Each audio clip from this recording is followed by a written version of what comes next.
Buenos días para todos. Siendo las 9, estamos dando comienzo a la capacitación de gestión de riesgos y lavado de activos y financiamiento del terrorismo de la Secretaría Nacional para la Lucha contra el lavado de activos y el financiamiento del terrorismo. Quiero confirmar que en este momento se está recibiendo imagen y audio de forma correcta. Hola Andrés, es correcto, se te ve y escucha bien. Perfecto. Muy bien. Bueno, entonces sin más, hacerles perder este tiempo en el día de hoy. Vamos a dar comienzo a esta quinta edición de la capacitación sobre gestión de lavado de activos y financiamiento del terrorismo de la Secretaría Nacional para el Lavado de Activos y la lucha contra el lavado de activos y financiamiento del terrorismo. Soy el licenciado Andrés Nieman, del Observatorio de Análisis Estratégico, y le damos la bienvenida a esta nueva instancia. Hoy nos va a acompañar el doctor Jorge Chediak, secretario nacional para la lucha contra el lavado de activos y financiamiento del terrorismo, y el contador Fernando Fuentes, de la Unidad de Información y Análisis Financiero del Banco Central, quien nos va a estar dando una presentación sobre el reporte de operación sospechosa. Les recordamos que por disponibilidad del espacio de Zoom, el espacio de consultas solo se realizará por vía chat, y les pedimos que nos dejen un mail de contacto para que pueda hacer vuelta la respuesta de las mismas a la brevedad. También les recuerdo que las presentaciones que serán dictadas en el día de la fecha van a quedar libremente disponibles en la página web junto a los videos de la misma. Entonces, sin más, vamos a pasar directamente a lo que es la presentación de gestión y análisis de riesgos del día de hoy.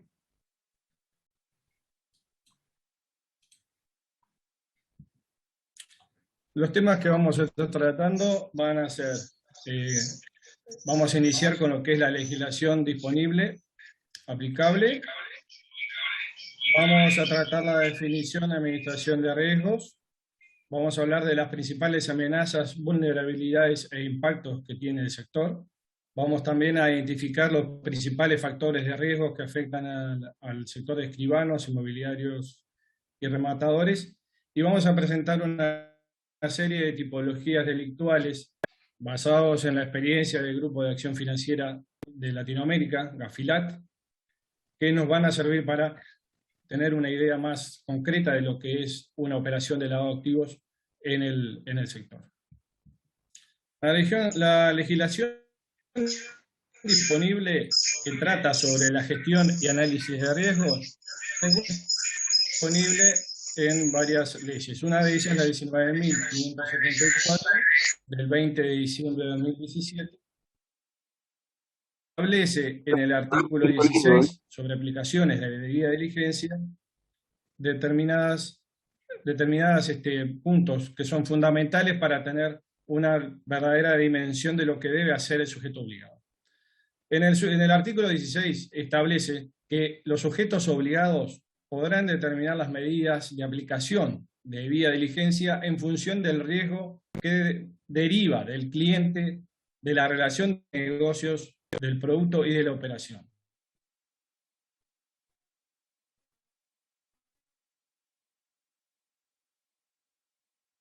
En estos casos, de sus medidas, el estudio de estas medidas que van a ser presentadas en un simple informe, en un análisis propio que presente el sujeto obligado, donde establezca cuáles son los riesgos que determinó y las medidas que está tomando de acuerdo a estos riesgos presentes de clientes, operativas y procedencias geográficas. También es importante determinar en el cumplimiento del artículo 16 que las medidas de debida diligencia deben ser aplicadas a los nuevos clientes y a los existentes, debido a su función relativa de riesgo que nos derive del propio análisis. Es importante destacar que ahora, a medida que vayamos avanzando en la presentación, vamos a ir adelantando sobre estos temas. Les pedimos por favor que si alguno tiene micrófono encendido lo dejen por un instante apagado. Muchas gracias. Otro artículo que es importante en lo que tiene que ver con el procedimiento de debida diligencia es el artículo 225 de la Ley 19.889 del 9 de julio de 2020. Este artículo agrega al artículo 17 de debida diligencia, en lo que tiene que ver con las medidas de debida diligencia simplificada, que la operación o la actividad que se realice mediante los medios de pago electrónicos emitidos por las instituciones financieras o de las que éstas fueran obligadas al pago de los valores que fueran depositarias, no exime al sujeto obligado a la aplicación de los procedimientos de debida diligencia. Esto es importante destacar, esta nueva legislación procedente de la llamada Ley de Urgente Consideración, claramente no exige al sujeto obligado de aplicar todos los procedimientos de debida diligencia. ¿Qué es importante destacar en esto? Que considerando que el tipo de transacción proveniente o a través de instituciones financieras supone menos riesgos, esto es solamente una simple presunción de bajo riesgo. Esta presunción de bajo riesgo no será aplicable cuando se trate de clientes PEP, cuando se trate de clientes que estén en las listas del Consejo de Seguridad de Naciones Unidas, cuando, por ejemplo, entren en la definición del inciso G del artículo 13 del decreto 379, que establece en este inciso que les mencionaba, la utilización de elevadas cuantías de efectivo, la omisión o negativa a brindar información, lo que tiene que ver con la definición de debida diligencia intensificada, que está establecida en los artículos 39, 40 y 41 del decreto 309, y lo que tiene que ver también con la definición de ROS establecida en el mismo decreto. Es importante destacar que también hay consideraciones especiales que tienen que ver con el ordenante del pago, cuando el ordenante del pago es distinto a quien realiza la operación y cuando las cuentas de origen y destino de los fondos proceden de jurisdicciones de riesgo. Esto también es un punto que se destaca en el artículo 225 que tiene que tener en cuenta el sujeto obligado a la hora de hacer la debida diligencia. En cuanto a la evaluación de los riesgos y la gestión, en lo que se establece en el artículo 379 del año 2018, se destaca el artículo 4, que habla sobre la evaluación de riesgos. Aquí se da el marco a lo que es esta actividad, que es donde los sujetos obligados deben realizar la evaluación de riesgos del lavado y financiamiento del terrorismo. ¿Para qué? Para identificar, evaluar y entender los riesgos a los que se ve enfrentado el sujeto obligado que proceden del cliente, de la operación y de la procedencia geográfica. En el artículo número 5 de Administración de Riesgos, ahí nos da la idea, fuerza, los lineamientos, los verbos principales que tienen que ver con esta actividad de la administración de los riesgos, que tienen que aclararse a través de lo que es la elaboración de políticas y procedimientos. ¿Para qué? Para prevenir, detectar y reportar operaciones inusuales o sospechosas. Me quiero detener un segundo aquí en esta definición que es sumamente importante para que se recuerde siempre por parte del sujeto obligado del objetivo de lo que es la administración de los riesgos. Es elaborar aquellas medidas de mitigación de los riesgos que se ven enfrentados. ¿Para qué? Para que utilice su principal herramienta de colaboración en la lucha contra el lavado de activos y financiamiento del terrorismo, que es el reporte de operación sospechosa. Este reporte de operación sospechosa claramente en su definición establece lo que quiere, su significado. Es el reporte por parte del sujeto obligado de una operación inusual o sospechosa a la cual se ve enfrentado y la define de acuerdo a su proceder, de su análisis y su experiencia. No es una denuncia de un ilícito, no es la investigación criminal de una operación, sino solamente y fundamentalmente el reporte de una operación inusual o sospechosa que se enfrenta a la hora de hacer un negocio. Esa herramienta, el reporte, es la principal colaboración que el sujeto obligado tiene con el sistema. Y la razón principal por la cual está obligado al cumplimiento de toda la normativa de prevención. ¿Cuál es el objetivo de esta administración de riesgos, como les decía? Es identificar los riesgos inherentes a la actividad y los clientes del sujeto obligado. Y a su mismo momento evaluar las posibilidades que pueda tener de ocurrencia o de impacto. Otro objetivo fundamental es implementar las medidas de control adecuadas para mitigar estos niveles de riesgo y estos tipos de riesgo para que sea eficiente esa mitigación que hablábamos. Y, posteriormente, cerrando el ciclo, monitorear periódicamente lo que tiene que ver con la actividad de los resultados aplicados y el grado de efectividad. El monitoreo de esta actividad tiene el ciclo de aplicación de las normativas de prevención de lavado de activos y financiamiento del terrorismo. No pueden quedar fijas en el tiempo. El sujeto obligado agrega nuevos clientes a su cartera, agrega nuevos mercados a sus actividades, y se van generando en el mercado financiero y no financiero nuevas herramientas por las cuales se realizan estas actividades. Entonces, es necesario prestar atención en cuanto a que las medidas que fueron determinadas ejerzan efectivamente medidas de prevención de lavado de activos y financiamiento del terrorismo. ¿Cada cuánto? Ese nivel de monitoreo, esa periodicidad va a ser de acuerdo al grado de variantes que tenga el nivel de nuevos clientes o de nuevas actividades, para que eso sea realizado de una manera que todas las veces que necesitemos adecuar las medidas se adecuen de la manera más eficiente. De acuerdo al artículo 10 del decreto, vamos viendo lo que es el enfoque basado en riesgos. El enfoque basado en riesgos lo que establece es que determina el grado de aplicación de las medidas de prevención de acuerdo al tipo de cliente, de la relación de negocios, del producto de la operación y la ubicación geográfica. ¿Qué establece este enfoque basado en riesgos? Que una vez determinado el riesgo de estas categorías, cliente, operación, ubicación geográfica, se pondere y se defina cuál es el riesgo que tiene toda la operación, y a aquellas operaciones de riesgo mayor se le aplicarán medidas de debida diligencia intensificada, a las operaciones de riesgo normal, medidas de debida diligencia normal, y a las operaciones de riesgo menor, debida diligencia simplificada. Es el principio que rige a todo este enfoque de aplicar las medidas de acuerdo al riesgo que se ve enfrentado el sujeto obligado.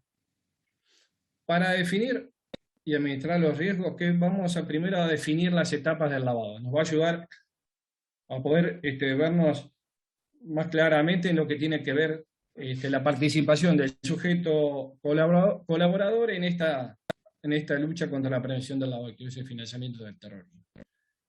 El lavado de activos tiene 3 etapas fundamentales, las cuales la primera es la etapa de colocación, en la cual el lavador introduce sus ganancias en el sistema financiero, o no financiero en este caso, a través de depósitos, negocios y compras de activos, de todo tipo de activos.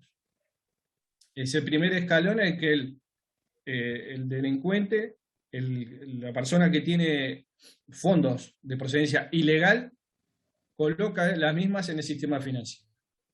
La segunda etapa es la denominada estratificación. Una vez que esos fondos o activos están en el mercado legal, se trata de realizar todas las transacciones posibles para separar a las mismas de su origen inicial, del origen de los fondos, y dificultar su rastreo. Y la última etapa, la etapa de integración, es la reinserción en la economía de los fondos, que una vez que fueron ingresados al sistema formal, van cambiando de apariencia, van cambiando de propietario, van cambiando de forma para que puedan aparecer como legítimos y puedan ser nuevamente reutilizados. El delito de lavado de activos se configura ya en cualquiera de estas etapas, pero la profundización del mismo va en el sentido de la colocación, la estratificación y la integración. ¿Para qué?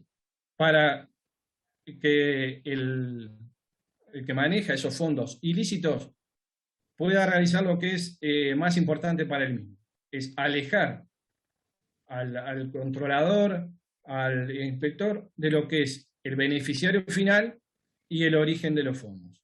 Estos dos conceptos son los más importantes, para lo cual el sujeto obligado debe apuntar sus medidas de prevención para lograr conocer quién es el beneficiario final y cuál es el origen de los fondos. ¿Para qué? Para poder determinar si esa operación es inusual o sospechosa.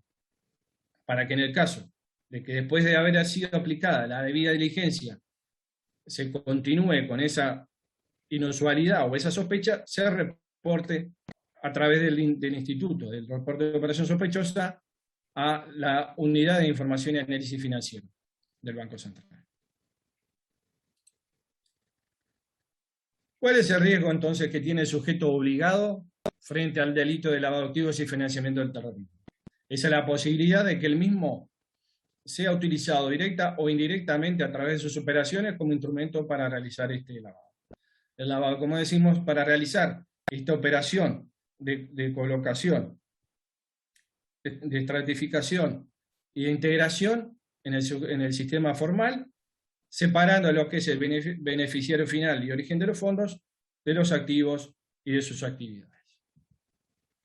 ¿Cómo definimos el riesgo? El riesgo es una función, es una construcción teórica que la cual junta en una sola burbuja, diríamos en los términos actuales, a lo que es la amenaza, la vulnerabilidad y el impacto. La característica que tienen cada una de ellas es que se manejan en distintos ámbitos, pero se intersectan en el lugar central para configurar el riesgo. ¿Qué es la amenaza? La amenaza es la persona o grupo de personas o actividades que tienen el poder de afectar el normal devenir de un estado, sociedad o economía. Son extrínsecas al sistema, son extrínsecas al sujeto obligado y a las organizaciones de cumplimiento de la ley. Se podrían definir como tales a los criminales y sus organizaciones, a los grupos terroristas, a sus integrantes y a los fondos que ellos movilizan y explotan. Como decíamos, son externos al sistema, no son parte del mismo y se manejan fuera del mismo. ¿Qué es la vulnerabilidad? Son aquellas debilidades que pueden ser explotadas por la amenaza y pueden facilitar su actividad. Esas sí son intrínsecas al sistema. Son aquellas brechas o aquellas debilidades donde el crimen puede entrar esos fondos a la actividad legal. Entonces, ¿cuál es el objetivo de los sujetos obligados y del sistema de prevención? Que esas vulnerabilidades sean minimizadas a su más pequeña expresión, a través de lo cual de la aplicación de la normativa de prevención de la actividad y financiamiento del terrorismo. Y aquí es donde el reporte de operación sospechosa es una de las principales herramientas para justamente las vulnerabilidades que el sujeto obligado pueda determinar, que pueda identificar, sean atacadas, sean minimizadas por el sistema de prevención. Y la consecuencia refiere al impacto o al daño que pueden causar estos delitos, estas actividades criminales terroristas en el sistema. Y que esas son las mismas, son transversales a toda la sociedad, brindando mayor inestabilidad del sistema económico, afectando lo que es el sistema de transacciones, el sistema político, el sistema social, a través de estas actividades criminales y terroristas que buscamos enfrentar. Entonces, como decíamos, estas tres vertientes, estas tres variables que dan el volumen al riesgo, se manejan en forma complementaria y se potencian y se conjugan en estos riesgos. ¿Cuáles son las mismas, las principales? Los vemos aquí. Las principales amenazas que fueron identificadas en la Evaluación Nacional de Riesgo 2017 son narcotráfico, corrupción, contrabando, delitos fiscales y trata de personas. Estas son las principales, que no son obviamente las únicas.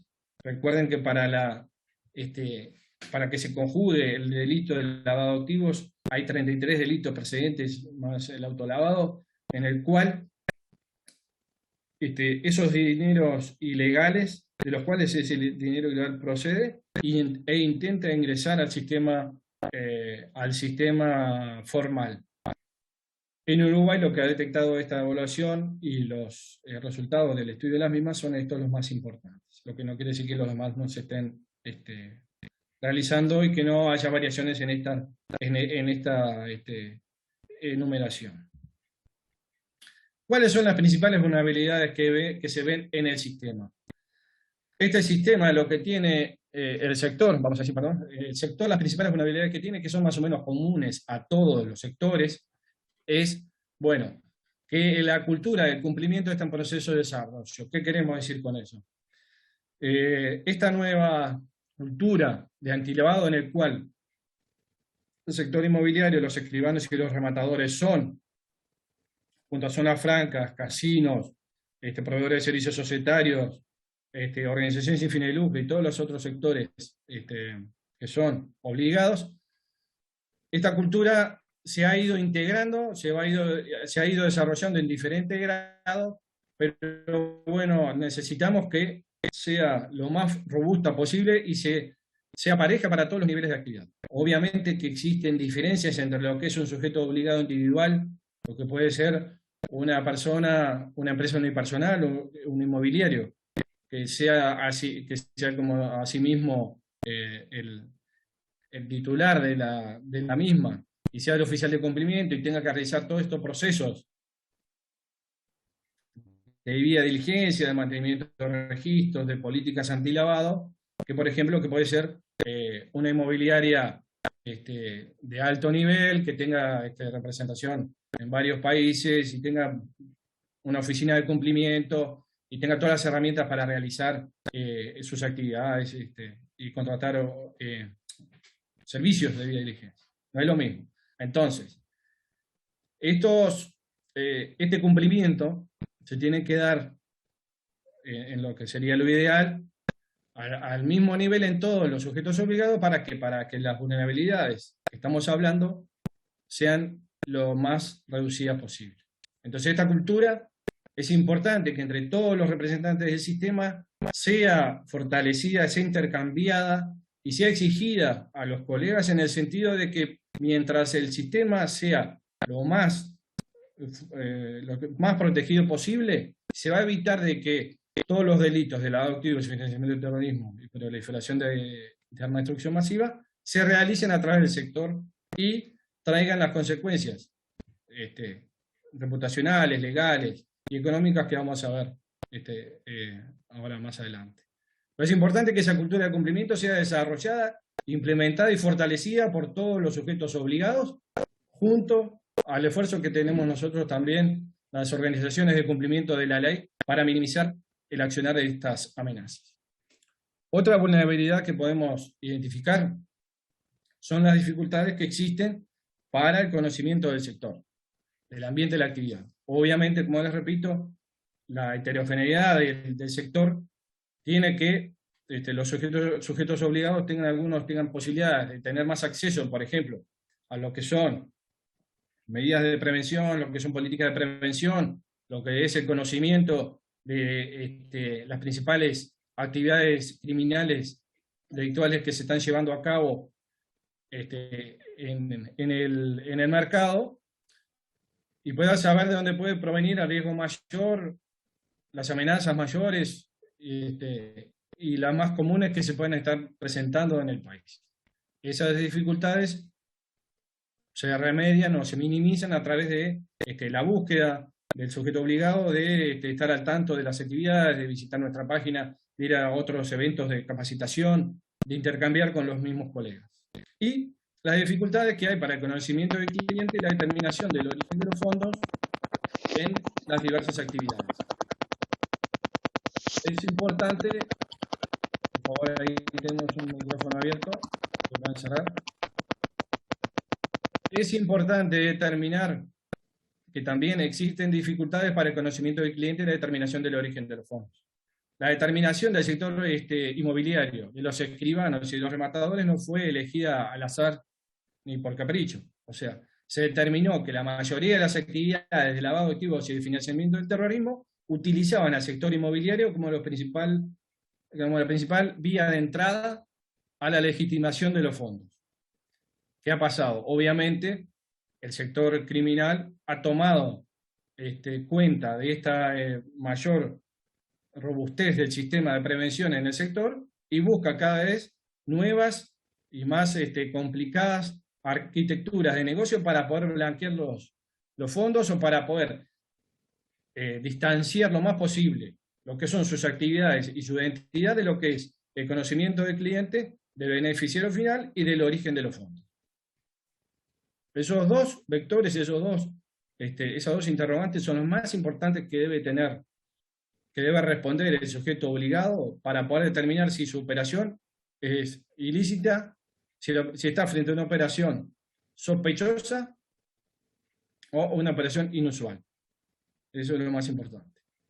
¿Cuáles son las principales consecuencias o impactos que puede tener el sujeto obligado sobre sus actividades? Son justamente los daños o consecuencias que puede tener desde el punto de vista reputacional. Ya saben ustedes y conocen muy bien lo que quiere decir o lo que ha pasado con todo tipo de sujeto obligado que ha tenido involucramiento en un delito de lavado de activos, lo que lo afecta. Lo que afecta también los impactos que puede tener el sujeto obligado de acuerdo a lo que son los no cumplimientos de la normativa, que pueden ser desde apercibimientos, observaciones y multas, lo que puede ser las consecuencias penales que puede llegar a tener el sujeto obligado a través de formalizaciones y sentencias, y lo que tiene que ver con las consecuencias económicas que va a tener el sujeto obligado, que lo va a impactar directamente lo que tiene que ver con sus ingresos, con su patrimonio económico. Estos impactos, obviamente, tienen su diversa medida, su diverso volumen, de acuerdo a la actividad que haya realizado el sujeto obligado.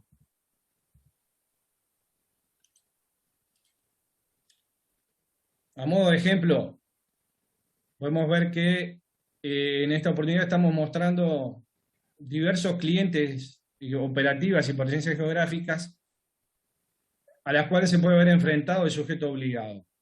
Y va a tener que ponderar y llegar a una conclusión en cuanto al riesgo que enfrenta.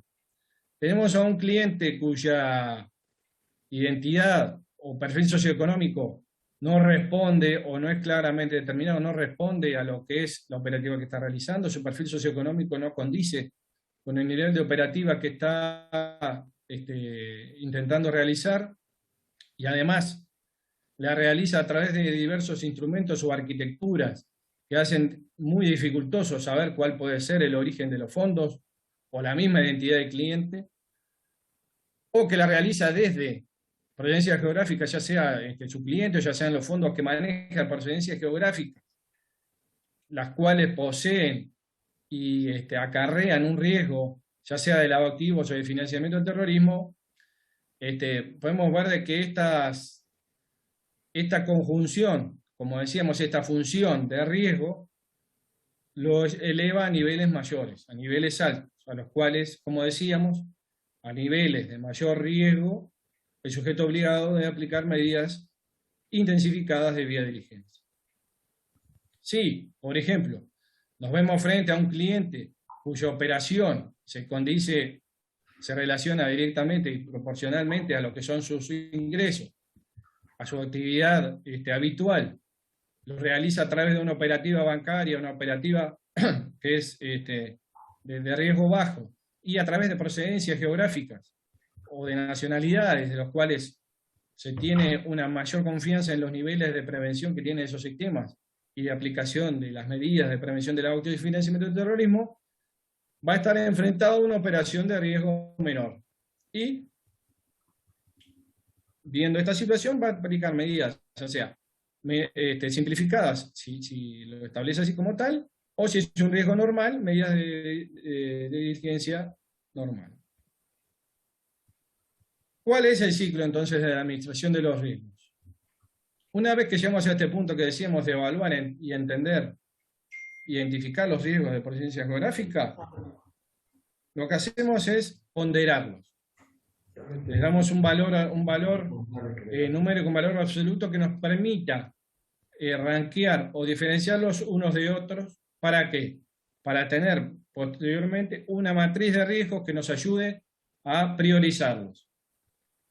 Un cliente de tal jurisdicción, con una operativa de tal, diseño, procedente de tal nacionalidad o desde tal jurisdicción, tiene un riesgo alto. Si tenemos un cliente local, con una operativa financiera, a través de instituciones financieras locales, y es una operación de la cual normalmente la realiza, va a ser un riesgo menor. Entonces, todas esas tipos de conjunciones de cliente, operativa y presencia geográfica, las vamos a ponderar y eso nos va a rankear. ¿Para qué? Para que nosotros digamos, cuando tengamos este tipo de operativa, este tipo de cliente, este tipo de procedencia, vamos a aplicar este nivel de debida diligencia. Cuando tengamos esta otra, vamos a aplicar esta otra debida diligencia, nivel de debida diligencia. Recordemos que es importante siempre todo este tipo de análisis de riesgos tenerlo claramente implementado y establecido en un informe, en un manual, que pueda ser posteriormente presentado a las autoridades de supervisión y fiscalización, a los efectos de que sea más fácil determinar y corroborar los niveles de prevención que está aplicando el sujeto obligado. Una vez que tengamos este ranking de riesgos determinado en la matriz que acabamos de realizar, se van a implementar las medidas de control y las políticas de supervisión y de monitor y de control de las medidas de prevención de los delitos y financiamiento del terrorismo. Es importante que también el sujeto obligado, una vez que realiza su análisis de riesgos y establece cuáles son los mismos, establezca clara y simplemente cuáles son las medidas de control que va a realizar y cuáles son las políticas. Obviamente va a ser la debida diligencia, va a ser el mantenimiento de los registros, va a ser la adecuación periódica de lo que son las medidas de prevención, de control, y las políticas de, por ejemplo, monitoreo que va a realizar en este sentido. Este monitoreo, como les decía, va a cerrar el círculo para que nuevamente siga moviéndose y estando al día, en el sentido de poder identificar, en caso de que nosotros tengamos una cartera de negocios más activa y modalidades operativas nuevas que vayan apareciendo y clientes que vayan viniendo de otros lugares, este nivel de estos estándares de implementación de medidas de control y de prevención de la actividad y financiamiento del terrorismo van a tener que ser realizados de manera más periódica. Cuanto nuevos clientes tengamos, cuanto nuevos operativas tengamos, nuevos negocios, vamos a tener que obviamente revisar, plantear esta política que tenemos nosotros ante estos nuevos eventos que estamos teniendo. Obviamente, si tenemos un nivel de clientes más o menos fijo, con la misma operativa de siempre y las mismas nacionalidades y procedencias de los fondos de siempre, obviamente que ese monitoreo va a ser más espaciado en el tiempo, pero no quiere decir de que no se realice. Perdón. Todo el sistema de prevención debe ser monitoreado, debe ser puesto al día periódicamente, de acuerdo obviamente a estas naturales realidades que presenta el sujeto obligado.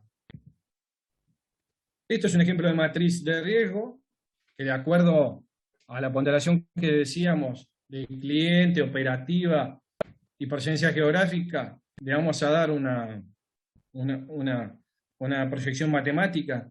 Por ejemplo, lo que son de alto riesgo, le damos lo ponemos en base 10, un número 10, riesgo medio 5, riesgo bajo 1, y hacemos la debida interpolación entre los distintos clientes, operativas y presencias geográficas, y eso nos va a dar, en todas las hipótesis de negocio que presenta el sujeto obligado, nos va a dar un ranking. Por ejemplo, vamos a ver que aquí los más altos van a estar más cerca del 1, en rojo, lo que es el amarillo va a ser el nivel de riesgo intermedio, y en verde riesgo bajo.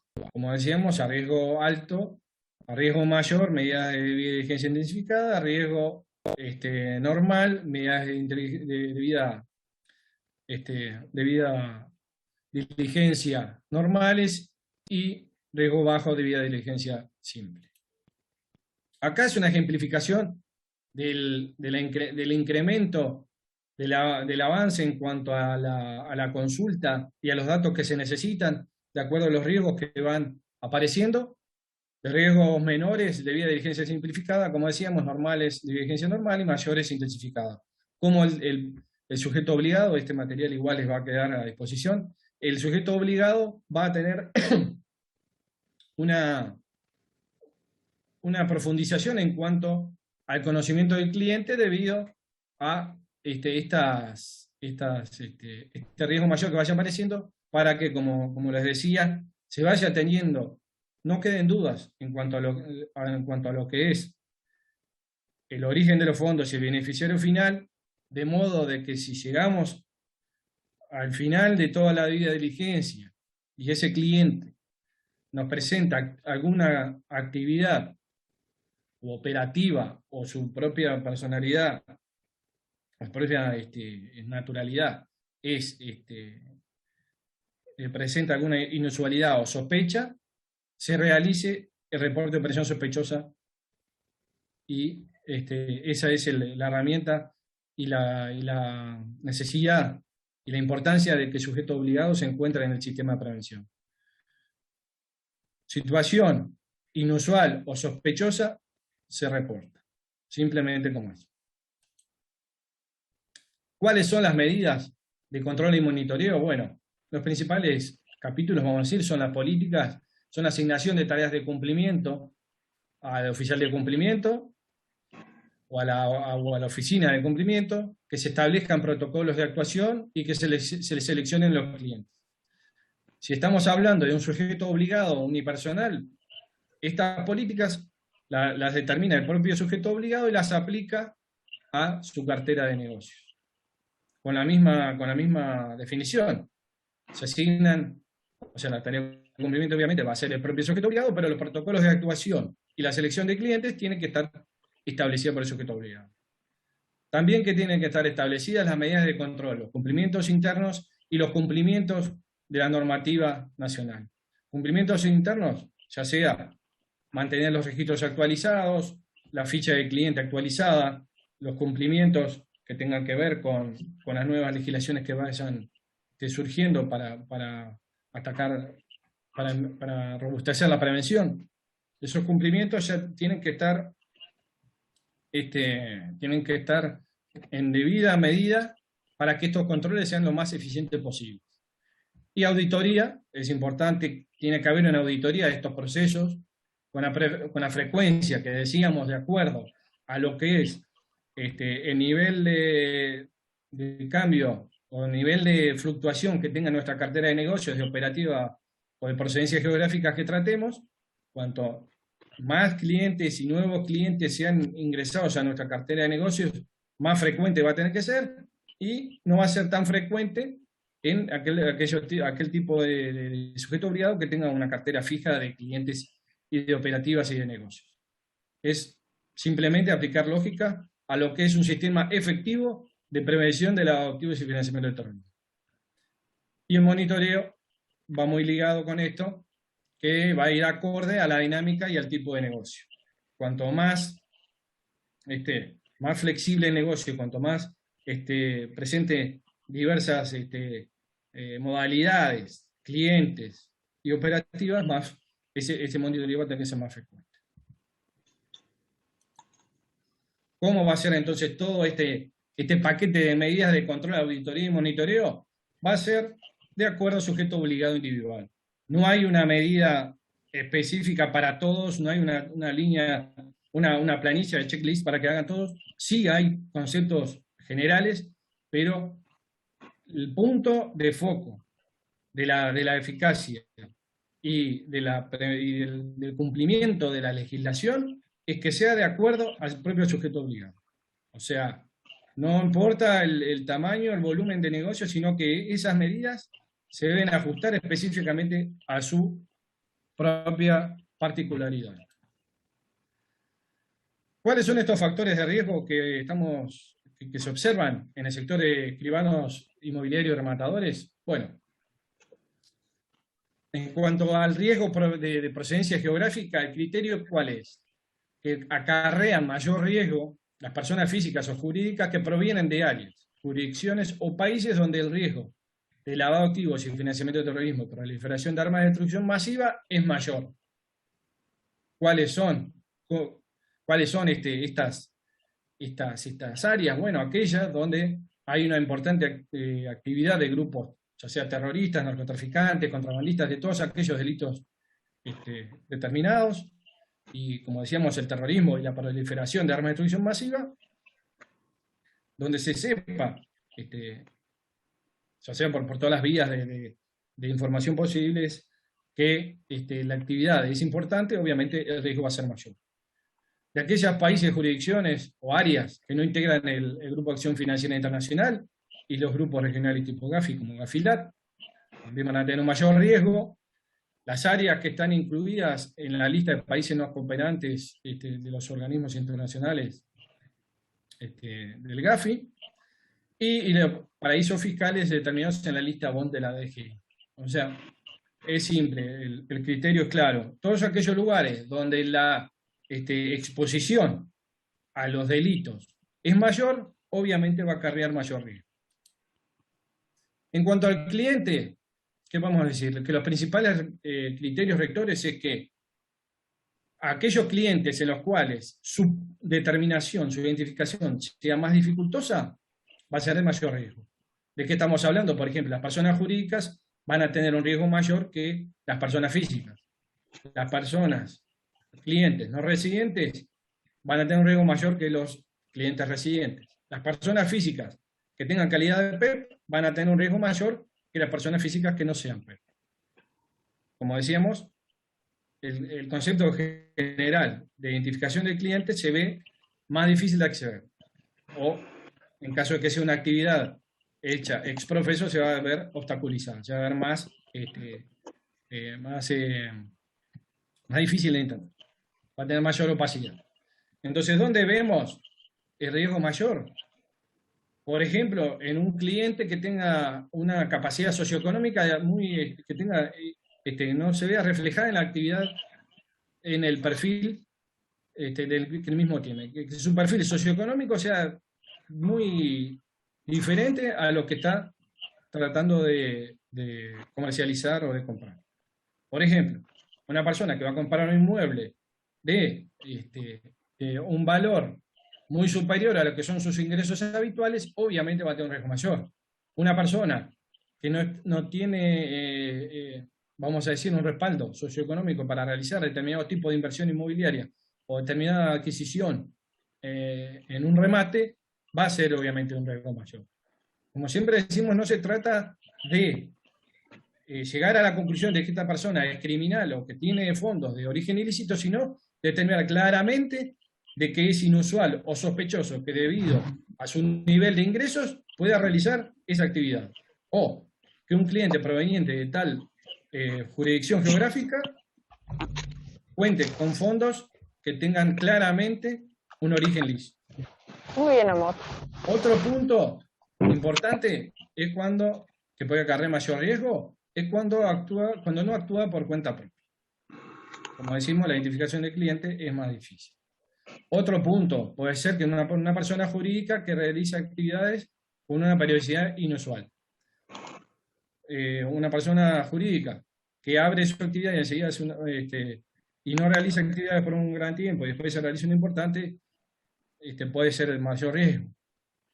O sea, más allá de la actividad, que puedas tener una característica quizás normal para el propio persona jurídica, de acuerdo al conocimiento que ustedes tienen como sujeto obligado, es inusual para su actividad. Entonces ustedes ahí están frente a un mayor riesgo. Como siempre decimos, la experiencia y el expertise del sujeto obligado es fundamental y tiene que ser siempre el foco en el cual realiza la debida diligencia y determina si es inusual o no es inusual la actividad. Otro cliente que acarrea mayor riesgo es la persona jurídica, por ejemplo, cuando es una organización sin fines de lucro, un fideicomiso, que dificulta la identificación de la titularidad del mismo. Repetimos, no quiere decir que estas figuras jurídicas sean ilegales, sino que estas figuras jurídicas, de acuerdo a su naturaleza jurídica, dificultan más el acceso a la información del titular del origen de los fondos. Entonces, obviamente, nos presenta un riesgo mayor al principio. Si se plantean las medidas de debida diligencia que se establecen ante estas situaciones, seguramente se llega a determinar quién es el beneficiario final y ese riesgo, a través de la debida diligencia, se vea totalmente minimizado o manejado en niveles normales de operación. Otro riesgo mayor es el de compradores que están incorporados en la última etapa de la compra. Todo el proceso de compra, de negociación, se realiza por una persona y en el último momento aparece una tercera persona que toma, vamos a decir así, las riendas del negocio. Esa es una operación de riesgo mayor, porque seguramente toda la actividad que tuvo adelante el sujeto obligado de prevención, de debida diligencia, se ve afectado por la introducción de un actor a último momento para terminar la operación. Les repetimos, por favor, si alguien tiene el micrófono abierto, que lo cierre, les agradecemos. Y el último punto, que puede ser relevante para tener en cuenta cuando hay un mayor riesgo, son los clientes que ofrecen resistencias a la información. Los clientes que ofrecen resistencias a la información, que no se logra tener una clara definición de quién es el beneficiario final o de dónde procede el origen de los fondos, nos está acarreando a un riesgo mayor de ser utilizado, como decíamos al principio, de manera directa o indirecta como vehículo de lavado de activos. Entonces, ahí debemos aplicar las medidas necesarias para minimizar ese riesgo. Y en cuanto a las operativas de mayor riesgo, ¿cuáles son los criterios que son regentes en esta etapa? Son aquellas personas físicas o jurídicas que realicen operativas que obstaculicen la identidad del beneficiario final y el origen de los fondos. Otra vez repetimos el mismo concepto, pero es el concepto fundamental para la debida diligencia y la mitigación de los riesgos, que es conocer el mismo beneficiario final y conocer el origen de los fondos. Y otro punto, en cuanto a la operativa, es la sobrefacturación o la subfacturación de compraventas. Recuerden que quien realiza operaciones criminales, de lavado de activos y financiamiento del terrorismo, tiene un costo a usar, un costo a perder en cuanto a las compras, a los fondos que maneje, porque por más que tenga mucho efectivo o muchos bienes o activos presentes de actividad ilícita, si no los puede legalizar, no los va a poder usufructuar. Entonces, estén atentos a lo que puede ser una sobre o subfacturación de compraventas que son factores de riesgo. En la operativa de transacción, actividades que tengan arquitecturas financieras complejas compraventas que participen, personas físicas o jurídicas relacionadas, o que sean realizadas por otros que al final se encuentran relacionados, cuando realicen en el corto plazo diferentes tipos o cambien de diferentes tipos de figuras jurídicas durante la transacción sin justificación, promesas, sesiones y contratos privados, con otras también que pueden estar relacionadas o no, son operaciones de riesgo alto. Cuando se intente realizar las operaciones utilizando efectivo por encima de los umbrales autorizados o por mediante pagos de elevadas cifras de efectivo superiores a los usos de costumbre del sector, es otra operación de riesgo a lo cual nos vamos a enfrentar. Recordemos que las modificaciones, como decíamos al principio, normativas que se realizaron, que autorizan la utilización de efectivo y le dan una presunción simple de riesgo bajo, no eximen al sujeto obligado a realizar todos los procedimientos de diligencia.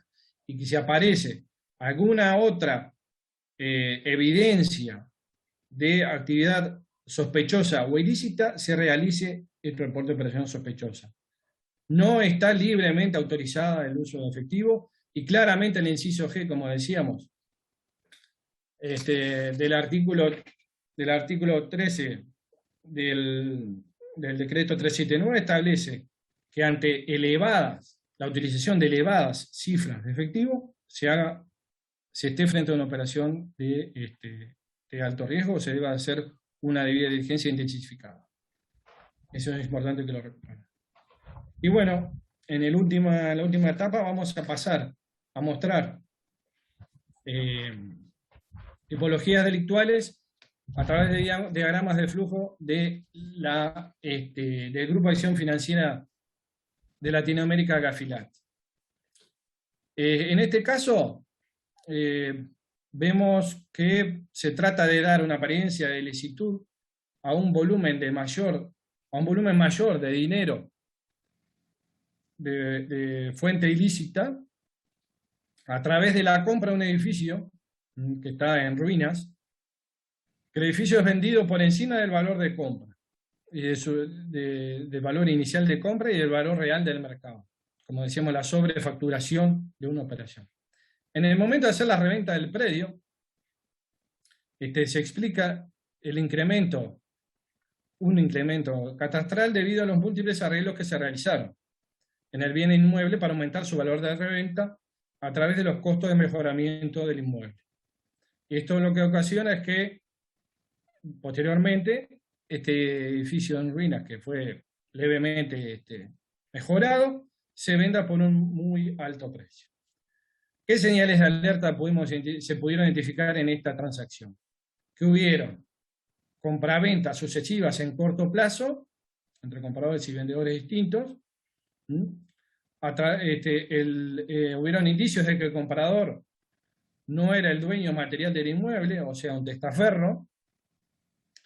Se realizaron también compras masivas de bienes sin justificación aparente por la misma notaria.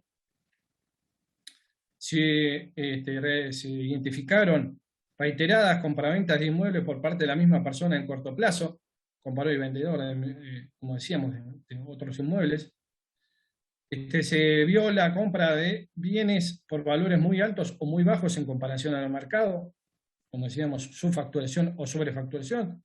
Podría ser el inmueble mismo, también de las operaciones supuestas de refacción, y transferencias sucesivas del mismo bien en cortos periodos de tiempo con diferentes precios. Como vemos, esos son los factores de riesgo que mencionábamos hace un momento. Esta otra actividad que hubo en el marco de Gafilat, como una operación de lavado de activos en el sector inmobiliario, se trata de una persona A, aquí vemos, que efectuaba el lavado de activos con fondos originados de la producción de drogas. O sea, sus fondos venían de la producción de drogas, las cuales el criminal estratificó e integró, construyendo una cantidad de sociedades de fachada, sociedades ficticias, que se dedicaban a la adquisición de propiedades en diferentes lugares del país. Creaban también sociedades que se dedicaban a la construcción, o sea, compraban inmuebles y a su vez construían, obras civiles, verticales y horizontales, para posteriormente crear complejos habitacionales y reproducir las ganancias. Se utilizaron sociedades para la suscripción de las cuentas en diferentes entidades financieras, como decíamos, para separar el origen de los fondos del origen ilícito, y así se obtuvieron a su vez créditos hipotecarios, que estas sociedades realizaban a través de ventas ficticias de los inmuebles con el fin de ocultar el origen ilícito de los fondos provenientes del narcotráfico. ¿Cuáles fueron las señales de alerta? Bueno, la adquisición de varios inmuebles en diferentes sectores, la compraventa de inmuebles realizadas a través de terceros, testaferros, y el uso de inmuebles entre varios miembros del origen del grupo familiar del grupo criminal. Esas fueron las cosas que mostraron estos casos. Este tercer caso trata, por ejemplo, de la entrega de un bien inmueble, un terreno, que es adquirido con fondos ilícitos a través de una fiduciaria, y se los entrega, a una fiduciaria para que los administre y los desarrolle en proyectos de construcción, tales como apartamentos, casas, oficinas y locales comerciales, para que finalmente sean transferidos a beneficiarios para conformar su propio patrimonio. Es una organización delictiva en la cual posee varios activos y contrata los servicios de una fiduciaria, a través de la cual le entrega un lote en una zona de alto valor, mediante el contrato de una fiducia inmobiliaria. El mismo es transferido al patrimonio autónomo de otra fiducia con el fin de comenzar la construcción iniciar la construcción de un shopping. Todo ese proyecto, el desarrollo del mismo, es entregado al fiduciario como parte del contrato, con el fin de que, una vez logrado el punto de equilibrio del negocio, se pague a los proveedores y los contratistas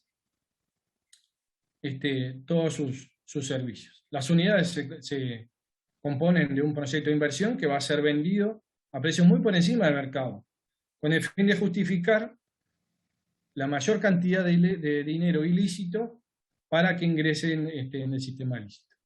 El propietario individual del lote vende los derechos y otorga algunas unidades del proyecto que se reservó como parte de pago del lote a nuevos inversionistas, que pagaron el precio un poco más alto por tratarse de locales muy bien ubicados. ¿Cuáles han sido las señales de alerta? Bueno, que existían inconsistencias en el capital de la empresa y del monto realizado, que los bienes fueron recientemente adquiridos a transacciones por montos habían sido muy inusuales, muy por encima o por debajo de su bien, de su valor real, perdón. Los bienes tienen los bienes de la propiedad con las personas físicas tienen inconsistencias con su perfil, o sea, la dirección normal de actividad del cliente es muy diferente a la nueva, y no tiene un perfil socioeconómico que se refiere con el gasto, con la operación que está realizando. Y podemos ver que también hay inmuebles que están relacionados con antiguos propietarios que tienen antecedentes judiciales. Y el pago a proveedores con distintas modalidades establecidas en el presupuesto de obras y de construcción. Y finalmente, el último caso inmobiliario. Este caso es, por ejemplo, una tipología que hace referencia a la generación de compromisos de pago de acreedor y de deudor, mediante la construcción de hipotecas sobre propiedades que tienen como justificante el habilitar la emisión de pagos producto del compromiso ante el sistema financiero. se establece una relación entre el acreedor y deudor que se presenta a través de sociedades privadas. Los dineros de la propiedad de la organización criminal crea sociedades, se brindan hipotecas y se van haciendo transacciones con otras personas. En un plazo breve, las deudas son saldadas y las mismas se efectúan a través de movimientos como, por ejemplo, la compra de terrenos recientemente hipotecados, que se inscriben bajo un nuevo número de finca, que antes no existía. También son casos de plazos de deudas y de otros que se refinancian para la compra de otros nuevos inmuebles, aumentando el costo, el monto de los mismos. Sociedades acreedoras que comparecen notario y aceptan términos de plazos, garantías y montos de financiamiento totalmente inusuales para lo que se venía tratando. Y por estas situaciones se dan en conjunto con movimientos registrales que se van generando un antecedente ilícito, van generando un antecedente en el cual se escribe y se utiliza la justificación que el pago a través del banco para probar la existencia de una deuda que genera los pagos respectivos que ingresan al torrente financiero para darle forma legal. Los recursos ilícitos son depositados en bancos como supuestos pagos entre las sociedades privadas no financieras. Posteriormente se segregan estas adicionales de las fincas unidas y se justifican como nuevos compromisos y plazos y acuerdos entre las partes. ¿Cuáles son las señales de alerta que hubieron? Bueno, los inmuebles fueron inmediatamente divididos y comerciados y refinanciados, los movimientos generados entre pagos reales y ficticios era clara, los préstamos no estaban generando utilidades a las sociedades participantes, no mediaron entre las partes representantes de deudor y acreedor en las hipotecas. Los movimientos se realizaron a través de estas sociedades compuestas con las mismas personas y accionistas, y los préstamos y pagos eran realizados por las mismas cuentas bancarias. Como vemos, son cambios en lo que es cambios radicales en lo que es la naturaleza del negocio, la participación de terceros, la distinta introducción de nuevas variantes de negocio. Entonces, acá, como estamos viendo, repetimos el concepto de la opacidad en la operación para conocer el beneficiario final y el origen de los fondos, se establece claramente. Y finalmente, vamos a ver el caso de este remate, el cual se trata de la operación de mercancía que se remata, que se compra a través de un interesado que está ligado con una organización criminal, el cual paga montos muy por arriba de lo que son los montos normales de las transacciones que se están rematando, y en la cual el propio comprador no tiene un perfil socioeconómico que se condice con la actividad. Nuevamente, repetimos, es la misma conducta de querer generar una fachada para que el beneficiario final, la identificación del beneficiario final, sea lo más opaca posible y separar al origen de los fondos de su beneficiario final y de la identificación clara del mismo.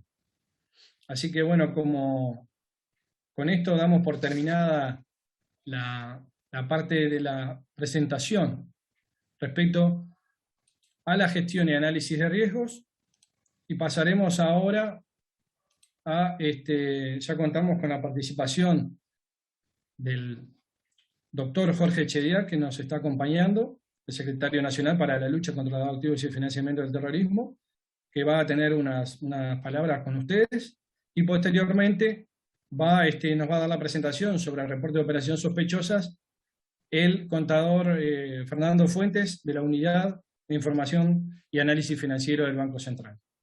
Así que si Si no tenemos problemas, nuestro administrador, Ronnie, ya nos puede dar lugar a la participación del doctor.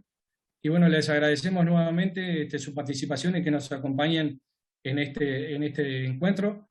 Y les recordamos nuevamente que todas las preguntas las pueden hacer por el chat. Por favor, déjennos el mail de contacto y que toda la presentación del video y las presentaciones que fueron mostradas y que van a ser mostradas van a estar disponibles. Bueno, es un gusto como siempre y doctor, bienvenido y un gusto verlo y dejarlo acá con nuestra gente. Que pasen muy bien. Buenos días a todos. Demoré un poco el ingreso, dado el éxito que ha tenido esta charla. Quería ver si puede ser algo interesante. Porque, aparte, estamos con el tope de 300 participantes, así que realmente agradecerles a todos ustedes. Nosotros, complementando alguna información que ya se ha dado a publicidad, habíamos señalado desde la Secretaría Nacional que queremos hacer una suerte de prueba del 9 con el tema tan mentado, como habrán visto ustedes, del número de reportes de operaciones sospechosas en todos los sectores de los sujetos cooperantes, colaboradores u obligados del sector no financiero y en particular también en donde, si bien en el año pasado estuvo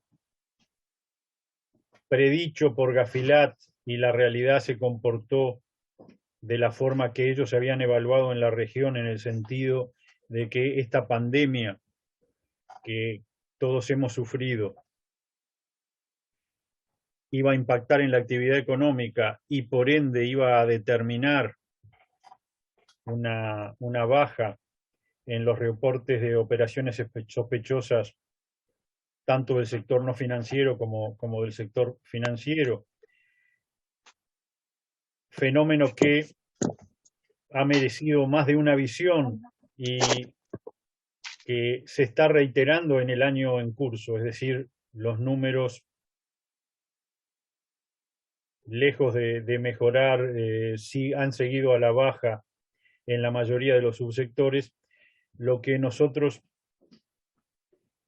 como supervisores de este numeroso y heterogéneo sector de más de 13.500 sujetos obligados, no tenemos más remedio que hacer es de alguna manera contrastar si las explicaciones, las hipótesis que se manejan para este fenómeno de baja en los reportes de operaciones sospechosas se adecuan o no al comportamiento de la realidad. Así que, básicamente, en el sector inmobiliario ya está trabajándose, como habrán visto en el Observatorio de Análisis Estratégico, haremos nuestro propio análisis de riesgo de las operaciones que potencialmente tengan elementos que evidencien un riesgo alto y luego iremos a hacer las correspondientes inspecciones en aquellos sujetos obligados o colaboradores que hayan participado en esas operaciones a los efectos de contrastar si la debida diligencia que se realizó era la adecuada, la que correspondía a un adecuado análisis de riesgo de la operación y del cliente, y por ende no ha habido un subreporte de ese tipo de operaciones concretado en los reportes de operaciones sospechosas a la Unidad de Información y Análisis Financiera del Banco Central. Esa era un poco la explicación que queríamos dar a todos ustedes en el sentido de por qué se va a focalizar un poco el interés de la Secretaría Nacional en las operaciones más riesgosas y, por ende, en los eventuales reportes de operaciones sospechosas que se hayan hecho o que debieron hacerse. Era eso, básicamente, disculpen la demora en el ingreso, tenía una clase además, razón por la cual me perdí la primera parte de esta exposición.